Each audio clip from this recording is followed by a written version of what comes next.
morning, everybody. Good afternoon, good evening, depending on where you might be joining us from in the world today. My name is Meg Alexander. I am, as always, honored and excited to get to host another Power to Fly event. Today's session is going to be with Helen Sanchez. We're going to be discussing how to combat ageism during a job search. So really excited to get going with Helen.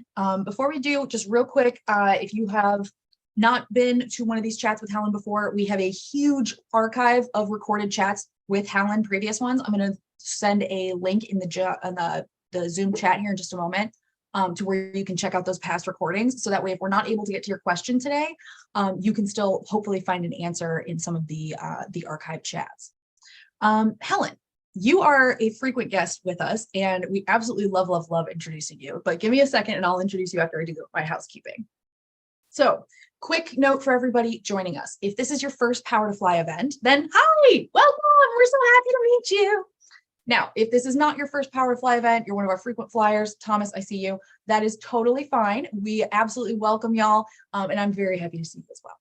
Now, you are welcome to participate in this upcoming discussion in a number of different ways. If you would like, please feel free to turn your cameras on. There is no need to be Instagram perfect, y'all. We do not care if you're coming from your office on the 33rd floor, or if you're coming to us from your living room couch. We don't care. All right. Yes. Thank you so much for turning on cameras, y'all. It always makes me happy to see so many friendly faces. Now, if you don't want to turn on your camera, that's completely fine. And just so you're aware, if you got any privacy concerns, as long as you do not come off mute during today's session, you will not show up on our recording or our live stream to YouTube. If you want to participate without your camera, that's completely fine. You can do that in the Zoom group chat. Feel free to send in questions, comments, let us know how you're feeling about what we're discussing. I'll be in there pulling questions from there as well. So please let us know. Now, as you are navigating the chat, let me know, drop a line in there. Let me know where you're joining us from. I'm coming to you from Toledo, Ohio. That's land that belonged to the Kickapoo, Fox, and Potawatomi tribes in my area. So please feel free, let us know where you're joining from. And if you know, please feel free to share whose land you're on. Now, as we are in the meeting and in the Zoom group chat interacting with our fellow attendees, just make sure that, as always, we lead from a place of kindness and respect. Now, like I said, today's session is being live streamed to our YouTube channel as well as recorded. Now, what that means for you is you don't have to take notes. You get to sit back, relax, and enjoy the conversations that we're about to have.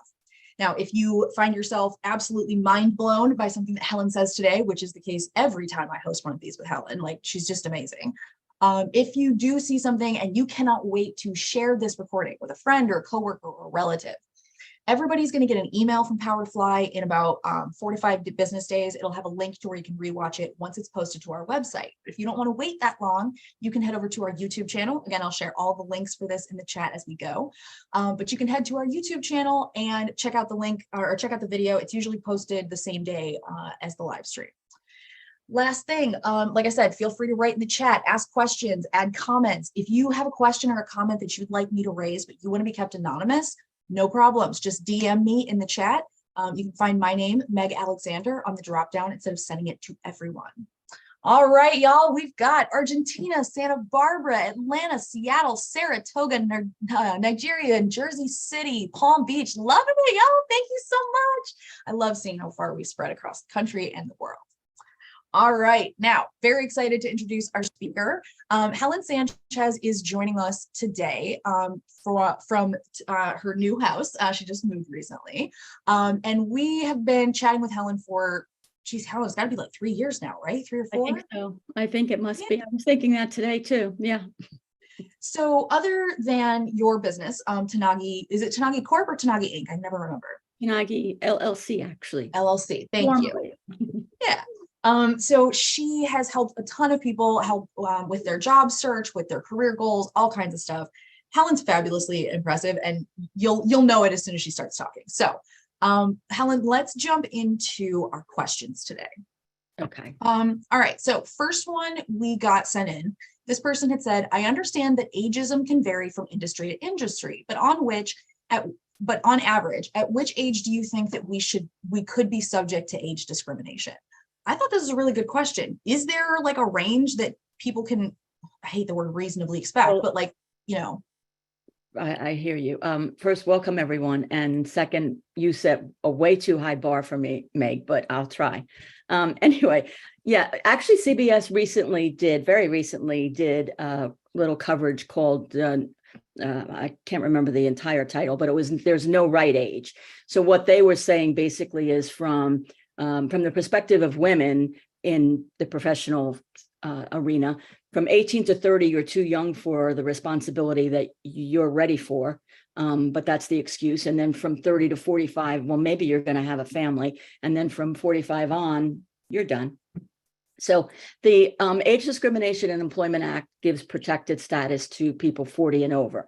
And that was written in, I believe, 1967. So the research that was done prompted that age then.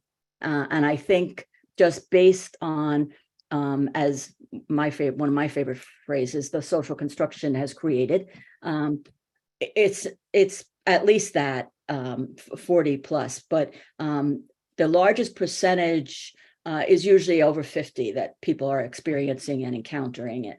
But it can start as early as 40, especially today, and depending on your industry. So yes, I think also there was an AARP poll last year that said 2 out of 3 women say they are regularly discriminated against from age 50 and older. So that's a very large percentage. So yes. Oh yeah, of course. Lenore is in the chat saying I'm experiencing ageism at 37 in the sales industry. As somebody who I'm 37 but have a baby face, so I've gotten the too young thing for a very long time. But it also doesn't come with as much layered, excuse the French, kind of bullshit as being said, like being told you're too old for something, right? Or worrying about being seen that way. Right. Well, advertising too is advertising. Yeah. Oh, yeah. Technology, those industries, all of those industries have a different threshold. Yes. Mm-hmm. Yeah. Karen's saying that they're 46 in the IT industry, and with 20 years experience at one prior job, they see it all the time. Yeah. Yeah. Yeah. Now, okay, I have an opinion on this. I'm assuming you'll probably have the facts, but in your experience, do you think that ageism tends to impact women or men more in a professional sense? Professionally, well, one of my favorite stories when I was doing research for my women and gender studies degree, there was one phrase that hit me that was like, okay, and it said, men age like fine wine, women just age, basically is what it said. So, and I just went, yeah, no, but we must be the champagne. Sorry, have they never seen Lauren Hutton? Have they never seen like half the models out there that are fabulous? Like, come on, buddy. Right. But actually, it is, women are the recipients of more discrimination based on age. However, the percentages aren't that far apart, especially today, I think. And again, depending on the industry, that men will experience it also.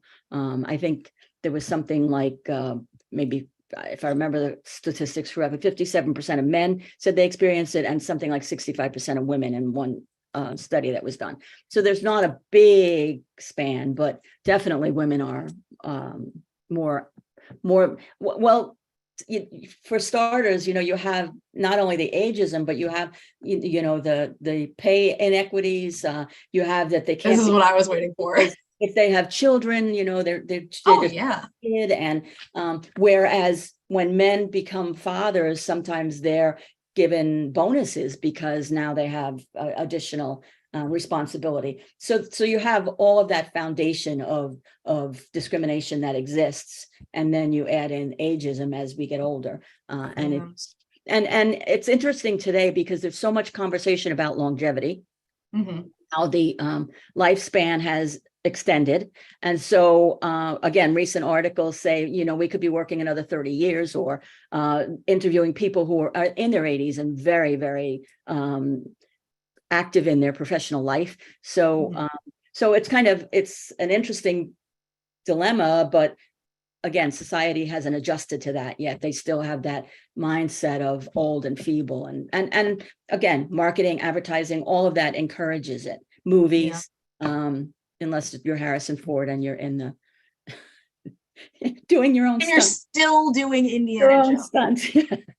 I mean, I don't mean to commit a hate crime against the elderly, but I refuse to see that. Like, I'm just not doing it, y'all. Apologies. Okay, so let's talk about what ageism looks like when we're looking at the hiring process. What are some signs that people can watch out for, especially if, maybe this has never happened to them and they're worried about that kind of like first onset? Well, there's some that prompts that you'll see in job descriptions when they're looking for cultural fits. They're looking for energetic, passionate, digital natives. So they want to see if when you were born, you had the laptop in your hand as you came out of the womb. So these are all excuses that they use for wanting someone, or they'll say 1 to 2 years experience, but then they want, in the rest of the description, they want you to know everything. So it's just because they're trying to control what age group is going to respond to their job description. So those are a lot of the other thing is you obviously if you go on for applications and they ask you for your date of graduation, most of the time you can put in 9999 and get passed through.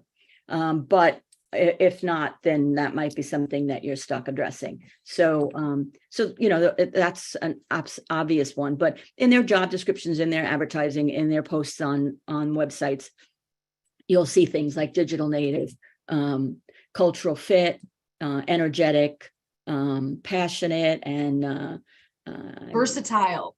Yeah. If it says multitasking, run faster.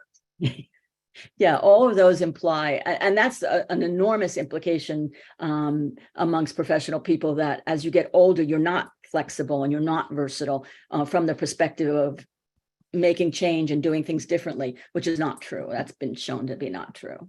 So yeah. Okay. All right, let's talk about the job search. It is not a good time for anyone. I've always said you can tell that no one enjoys the job search because there is yet to be an extreme, or like an extreme sport of it, or like a reality show of getting a job. It's because nobody likes this stuff, right? So you're going through this slog and it is never an easy thing. How can we help build up our self-confidence and try and stay motivated during a job search that we think probably has an extra layer of difficulty added to it? I think one of the most critical pieces of that and your success is your self-confidence. It's so important, and I just cannot stress it enough. When you start to believe the hype that, okay, well, I'm 45 now, I need to, make allowances for that, you're going to bury yourself. You need to sit down when you start your job search. You need to sit down and, not your resume, just take a piece of paper, write down everything you've done, not just professionally, but were you a caregiver? Did you do parenting? Did you volunteer? What is it that you've done? And with each one of those titles and each one of those jobs, what were the skills required? So for parenting, maybe you organized class trips. For caregiving, maybe you managed budgets or fought with medical companies. Whatever you did, and professionally, of course, you know what you did in your job, and you know what your title was, and you know what the bullet points are going to be. But you need to understand your value from the perspective that everything gave you experience and skill, and those are important. And so you need to make a list of what you've done, what the titles were, what the skills were, and then appreciate your value. When you're done with that list, you should be able to look at that and say, I bring a lot to the table. And that's what you have to do. It's very important today, and it's very time consuming. We do everything on our laptops now. So it's not when I was younger and you had to go manually look in the library for everything or read the paper for everything. So we think, oh, I can just do this and it'll be easy and quick. Nothing is easy and quick. A job search takes an enormous commitment that you must put on your calendar to be successful and commit to. And it takes an enormous amount of time, because before you go in for the interview, or when you're building your resume, you should build a classic template resume so that you can go in and tweak it based on the company. But you need to research these companies. You need to understand their mission statement, what's going on with their company, what are they in the news for, are they having any challenges, and how can you help them with that? Because that's what you're going to need to reference when you're sitting in an interview. Those are the stories of, well, when I was at so-and-so, I increased the customer service response 50%. Everything today, they love quantifiable results. But you need to be able to know what's going on with them before you go in so that you can counter anything that they're going to come back at you with. So that's, I think confidence is critical. As far as beyond confidence and the motivation, I think it's self-care. If you can journal, if you can meditate, whatever it may be, something along those lines, that's important. And I think one of the things that I always found years and years ago, before I was a recruiter, I was in sales. And so I always felt it very challenging to be in sales, which is why I did it. But I also felt that when a client chose not to do business with me, it was their loss because I was going to do good by them if there was a way I could. So I think that you need to understand that looking for a job is like selling. You're selling yourself. And so you need to have confidence and know that the product or service you're selling is invaluable. And I think networking, and today it's different than it was, again, years ago, because you have the opportunity to network. And I don't refer to networking as transactional events. It's not where you're walking up to someone and saying, or LinkedIn messaging someone and saying, here's my resume, can you help me get a job? You're laying the groundwork for a relationship. You're finding people. So if you have a company you're targeting, you filter down and look for people in that company, in the role that you're looking for. Maybe you're reaching out, you're asking them for how they succeeded in their journey. How did they get where they are? What's their company like? You're trying to build a relationship with someone so that I think something like statistically, again, 70% of jobs are filled through networking, supposedly. So you have that connection, you have that ability when you build these relationships. So I think spending time, and when you have a moment of success in networking, and you can do it through professional associations, organizations, all of those things, make yourself visible. I think those are very motivating too. So that's important to keep on your journey, is to do your networking. Yeah, I think that's a really, really good point. And, as you're going through and doing that networking, like you had said about making that list of the things that you've done, right? There's going to be a wild amount of skills that you can pull out of these experiences that you've had. And, not to say we don't love the ignorant young whippersnappers fresh out of college. They got all the, all the great up to the minute bleeding edge education and all that stuff. That's great. They have not existed as a person on the planet as long as you have.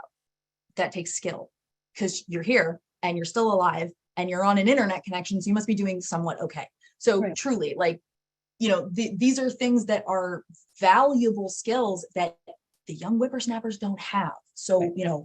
If you look different from the rest of the applicants, if you're worried that I'm the token old person they're interviewing or whatever, you already have a wealth of skills that all of those other people do not have. Right.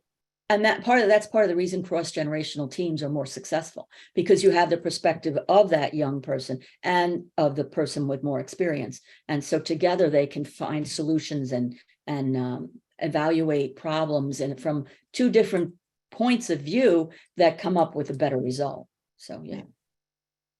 Okay. All right. We did get one question in the chat. I want to try and touch on this if we can.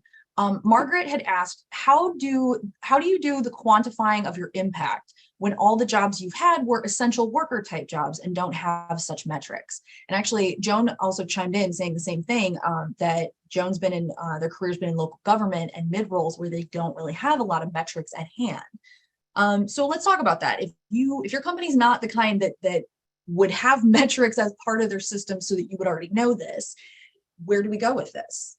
Obviously, you don't want to make up metrics, but how could we talk about our experience in a way that gives that same effect when we don't have the metrics at hand to be able to speak on it?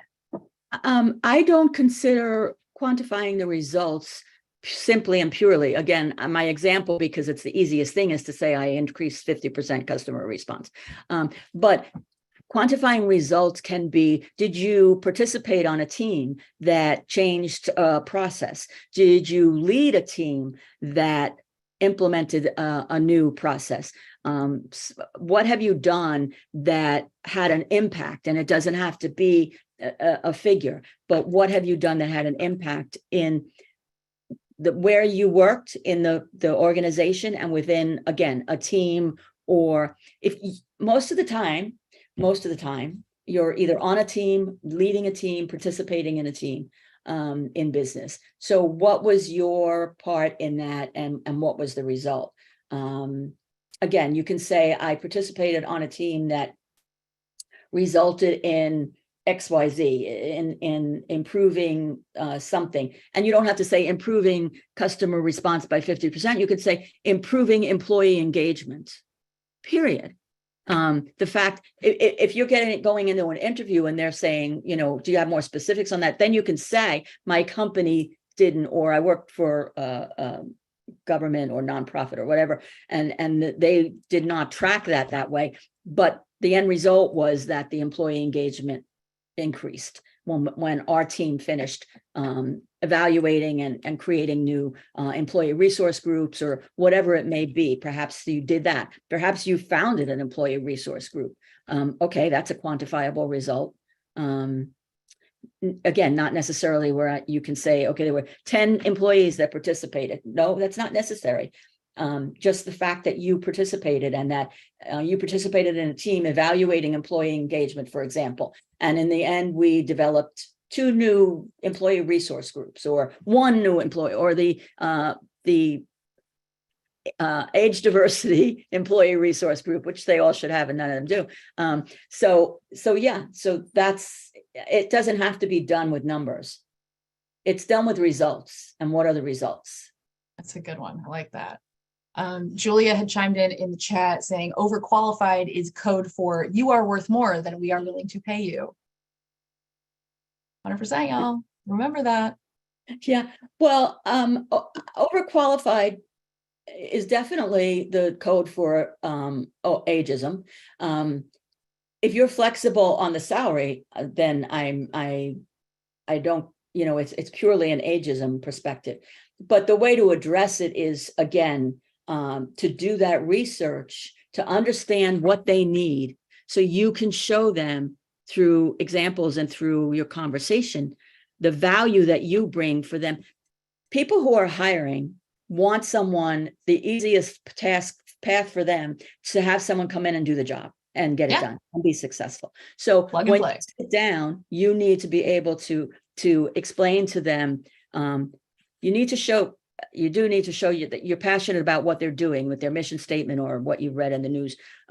If they're saying you're overqualified, that's your motivation. You're passionate about what they're doing, that you've touched on it, that you've researched it, and you're passionate about what they're doing. And here's what my experience has brought to me, which will help me to implement what you're trying to achieve and get this job done and be successful. So you need to address it that way. Honestly. Yeah. Okay, so we touched on this a little bit earlier, but let's talk about ways that we can make our resume age proof or ageism proof. Are there templates we should use, certain notations? What, give us a quick rundown if we have not updated a resume in, let's say, 5 to 10 years. Well, I personally recommend a classic template, not with columns and fancy boxes, which a lot of the resume services actually do for you. But the applicant tracking systems, unless they're very new, struggle with columns and can't read across the lines. And so you might not get through the applicant tracking system because the program can't read your resume. So I recommend a classic template. And what you should have on your header is your name, your state, city and state, no street address, because that right away they say you're old if you put your street address on. Your phone, obviously, your email, your LinkedIn URL, if you're on LinkedIn, which you should be, and it should be up to date and thorough. And then you should have absolutely no objective. That's like no. It's professional summary. And then you should have chronological experience, 10 to 15 years. Don't go back further. They don't need more than 15 years. If you've been in one job for longer, then maybe the progression in that role. so that you are showing your movement. And then You mean instead of just listing the last position we had with that company, right? right. Well, that's, you would start with that, but it would be chronological with progression. No dates on your education. Absolutely. If you've done volunteer, you can put that on there. But that's pretty much the bare bones basics of it. Yeah, 10 to 15 years, no dates on graduation. The other thing is they'll date you to sometimes by your email address. If it's, at Yahoo instead of, what I recommend also, yes, you're laughing because it's true. I recommend that you just set up an email address for your job hunt, because it'll be easier to manage responses and sending out resumes. And so you just go in Gmail and make up one for your job search. And that way you can manage it easier than if you're like me, the 1,000 resumes or 1,000 emails you get every day that you don't want to read. Yes. Okay, we have 4 minutes left in today's session. I know we want to try and get to one more question here. Let's find one. All right, what question haven't we answered yet that you particularly wanted to get to? Oh, I think I know. The job hunting websites. I think that's very important. Okay, so I know of AARP lists jobs, and also there's like retirement jobs or retired brains, but these are really job sites for people who are retired and want to tinker out in the workplace. You're not finding real meaty jobs from my personal perspective. They're geared toward people who are retired. But I do recommend that you, number one, Google the word returnships and look for companies that offer returnship programs, which are really for older employees who have been out of the workplace and come in almost as interns. But the purpose of finding the list of companies that offer that is because those companies embrace older employees. They value experience. And so the same thing, there's a site called the Age Friendly Institute, and they have something called the CAFE program.